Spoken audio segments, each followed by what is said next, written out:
ಎಲ್ಲರಿಗೂ ನಮಸ್ಕಾರ. Welcome back to my channel. ಇವತ್ತು ನಾನು ಕಾಫಿ ಜೊತೆ ಈವ್ನಿಂಗ್ ಸ್ನ್ಯಾಕ್ಸ್ ರೆಸಿಪಿನ ಮಾಡ್ತಾ ಇದ್ದೀನಿ. ಏನದು ಅಂತ ಹೇಳಿದ್ರೆ ಪಫ್ಡ್ ರೈಸ್ ರೆಸಿಪಿ. ಅಂದರೆ ಮಸಾಲ ಮಂಡಕ್ಕಿ ಅಂತ ಹೇಳ್ತೀವಿ, ಅಥವಾ ಬೆಳ್ಳುಳ್ಳಿ ಮಂಡಕ್ಕಿ, ಮಂಡಕ್ಕಿ ಒಗ್ಗರಣೆ ಅಂತ ಈ ಥರ ಹೇಳ್ತೀವಿ. ಕೆಲವರು ಇದನ್ನ ಪುರಿ ಅಂತಲೂ ಕೂಡ ಹೇಳ್ತಾರೆ. ಈ ಥರ ಒಂದು ಅಗಲ ತಳ ಇರುವಂಥ ಪಾತ್ರೆನ ತಗೊಳ್ತಾ ಇದ್ದೀನಿ. ಅದಕ್ಕೆ ಸ್ವಲ್ಪ ಆಯಿಲ್ನ ಹಾಕ್ಕೊಳ್ತಾ ಇದ್ದೀನಿ. ನಾನಿಲ್ಲಿ ಕೊಬ್ಬರಿ ಎಣ್ಣೆನ ಯೂಸ್ ಮಾಡ್ತಾ ಇದ್ದೀನಿ. ನೀವು ಮಾಮೂಲಿ ರಿಫೈನ್ಡ್ ಆಯಿಲ್ನಾದರೂ ಯೂಸ್ ಮಾಡ್ಕೊಳ್ಬಹುದು. ಪಾತ್ರೆ ಚೆನ್ನಾಗಿ ಬಿಸಿ ಆದಮೇಲೆ ಸ್ವಲ್ಪ ಆಯಿಲ್ನ ಹಾಕ್ಕೊತಾ ಇದ್ದೀನಿ. ಆಯಿಲ್ ಬಿಸಿ ಆದಮೇಲೆ ಅದಕ್ಕೆ ಒಂದು ಅರ್ಧ ಟೇಬಲ್ ಸ್ಪೂನ್ ಆಗೋಷ್ಟು ಅರಿಶಿಣ ಪುಡಿನ ಹಾಕ್ಕೊಳ್ತಾ ಇದ್ದೀನಿ.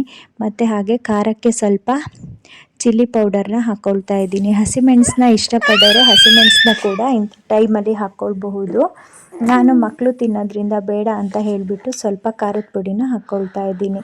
ಇದೆರಡನ್ನೂ ಹಾಕ್ಕೊಂಡು ಆಯಿಲಲ್ಲಿ ನೀಟಾಗಿ ಮಿಕ್ಸ್ ಮಾಡ್ಕೊಳ್ಬೇಕು ಒಂದು ಸಾರಿ.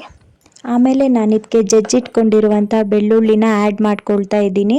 ಬೆಳ್ಳುಳ್ಳಿನ ನೀವು ಜಾಸ್ತಿನಾದರೂ ಹಾಕ್ಕೊಳ್ಬೋದು. ಬೆಳ್ಳುಳ್ಳಿ ಫ್ಲೇವರ್ ಇದರಲ್ಲಿ ತುಂಬ ಚೆನ್ನಾಗಿರುತ್ತೆ. ಆಯಿಲಲ್ಲಿ ಫ್ರೈ ಆದಾಗ ಮಂಡಕ್ಕಿ ಮಧ್ಯದಲ್ಲಿ ತಿಂತಾ ಇದ್ದರೆ ತುಂಬ ಚೆನ್ನಾಗಿರುತ್ತೆ ಫ್ಲೇವರು. ಅದಕ್ಕೆ ಸ್ವಲ್ಪ ಬೆಳ್ಳುಳ್ಳಿನ ಹಾಕ್ಕೊಳ್ತಾ ಇದ್ದೀನಿ. ಆಮೇಲೆ ಇದಕ್ಕೆ ಶೇಂಗಾ ಬೀಜನ ಸೇರಿಸ್ಕೊಳ್ತಾ ಇದ್ದೀನಿ. ಶೇಂಗಾನೂ ಕೂಡ ಜಾಸ್ತಿ ಹಾಕ್ಕೊಂಡ್ರೆ ತುಂಬ ಚೆನ್ನಾಗಿರುತ್ತೆ. ಇದು ಕೂಡ ಆಯಿಲಲ್ಲಿ ನೀಟಾಗಿ ಫ್ರೈ ಆಗಬೇಕು, ಇಲ್ಲ ಅಂದರೆ ಹಸಿ ಆಗಿದ್ದರೆ ಟೇಸ್ಟ್ ಚೆನ್ನಾಗಿರೋದಿಲ್ಲ. ಅದಕ್ಕೆ ಸ್ವಲ್ಪ ಜಾಸ್ತಿ ಹೊತ್ತು ಇದನ್ನ ನೀಟಾಗಿ ಫ್ರೈ ಮಾಡ್ಕೊಳ್ಳಿ. ಆಮೇಲೆ ನಾನು ಇದಕ್ಕೆ ಇಲ್ಲಿ ಒಂದು ಒಣಮೆಣಸಿನಕಾಯಿ ಹಾಗೆ ಸ್ವಲ್ಪ ಕರಿಬೇವಿನ ಎಲೆನ ಆ್ಯಡ್ ಮಾಡ್ಕೊಳ್ತಾ ಇದ್ದೀನಿ. ಕರಿಬೇವಿನ ಎಲೆನ ನಾವು ಜಾಸ್ತಿ ಹಾಕ್ಕೊಳ್ಬೋದು, ತುಂಬಾ ಚೆನ್ನಾಗಿರುತ್ತೆ ಫ್ಲೇವರ್ ಇದರಲ್ಲಿ. ಹಾಗೆ ಮಂಡಕ್ಕಿ ಇಲ್ಲಿ ಏನಾದರೂ ಸಾಲ್ಟ್ ಇಲ್ಲ ಅಂತ ಹೇಳಿದ್ರೆ ನೀವು ಇವಾಗ ಸ್ವಲ್ಪ ಉಪ್ಪನ್ನ ಕೂಡ ಆ್ಯಡ್ ಮಾಡ್ಕೊಳ್ಬೇಕಾಗುತ್ತೆ. ಕೆಲವೊಂದು ಮಂಡಕ್ಕಿ ಆಲ್ರೆಡಿ ಸಾಲ್ಟೆಡೇ ಬಂದಿರುತ್ತೆ. ಆ ಥರ ಇದ್ದಾಗ ಉಪ್ಪನ್ನ ಸೇರಿಸ್ಕೊಳ್ಳೋ ಅವಶ್ಯಕತೆ ಇರೋದಿಲ್ಲ. ಹಾಗೆ ಸ್ವಲ್ಪ ಫ್ಲೇವರ್ಗೆ ಅಂತ ಹೇಳಿಬಿಟ್ಟು ಒಂದು ಚಿಟಿಕೆ ಅಷ್ಟು ಇಂಗನ್ನ ಕೂಡ ನಾನು ಆ್ಯಡ್ ಮಾಡ್ಕೊಳ್ತಾ ಇದ್ದೀನಿ. ಇದಿಷ್ಟು ಹಾಕಿದ್ಮೇಲೆ ನೀಟಾಗಿ ಮಿಕ್ಸ್ ಮಾಡ್ಕೊಳ್ಬೇಕು. ಕರಿಬೇವು ಕೂಡ ನೀಟಾಗಿ ಕ್ರಿಸ್ಪಿಯಾಗಿ ಅದರಲ್ಲಿ ಫ್ರೈ ಆಗಬೇಕು, ಆವಾಗ ಮಾತ್ರ ಫ್ಲೇವರು ಚೆನ್ನಾಗಿರುತ್ತೆ. ಇದಿಷ್ಟು ಮಿಕ್ಸ್ ಆದಮೇಲೆ ನಾನು ಇದಕ್ಕೆ ಮಂಡಕ್ಕಿನ ಆ್ಯಡ್ ಮಾಡ್ಕೊಳ್ತಾ ಇದ್ದೀನಿ. ಮಂಡಕ್ಕಿನ ಸೇರಿಸ್ಕೊಂಡು ಗ್ಯಾಸ್ನ ಆಫ್ ಮಾಡ್ಕೊಳ್ಳಿ. ಆಫ್ ಮಾಡಿ ಇದನ್ನ ನೀಟಲ್ಲಿ ಇನ್ನೊಂದು ಸರಿ ಮಿಕ್ಸ್ ಮಾಡ್ಕೊಬೇಕು. ಒಗ್ಗರಣೆದು ಎಲ್ಲ ಮಂಡಕ್ಕಿನೂ ಹಿಡಿಯೋ ಥರ ಮಿಕ್ಸ್ ಮಾಡ್ಕೊಳ್ಳಿ. ಆಮೇಲೆ ಇದ್ರ ಮೇಲೆ ಈರುಳ್ಳಿ ಹಾಕ್ಕೊಟ್ರೆ ನನ್ನ ಮಗನಿಗೆ ಇಷ್ಟ ಆಗುತ್ತೆ.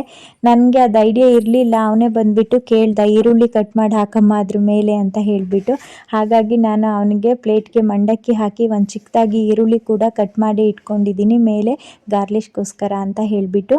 ಈ ಥರ ಮೇಲೆ ಈರುಳ್ಳಿ ಹಾಕ್ಕೊಂಡು ಕಾಫಿ ಜೊತೆ ತಿಂತಾ ಇದ್ದರೆ ಸೂಪರಾಗಿರುತ್ತೆ ಮಂಡಕ್ಕಿ. ಇದು ಡಯೆಟ್ ಮಾಡೋರು ಕೂಡ ಆರಾಮಾಗಿ ಯೂಸ್ ಮಾಡ್ಬೋದು. ಧಾರಾಳವಾಗಿ ಎಷ್ಟು ಬೇಕಾದರೂ ತಿನ್ಬೋದು, ಯೋಚನೆ ಮಾಡುವಂಥ ಅವಶ್ಯಕತೆಯೇ ಇರೋದಿಲ್ಲ. ಇವತ್ತಿನ ವಿಡಿಯೋ ನಿಮ್ಮೆಲ್ಲರಿಗೂ ಇಷ್ಟ ಆದರೆ ಪ್ಲೀಸ್ ಲೈಕ್ ಮಾಡಿ.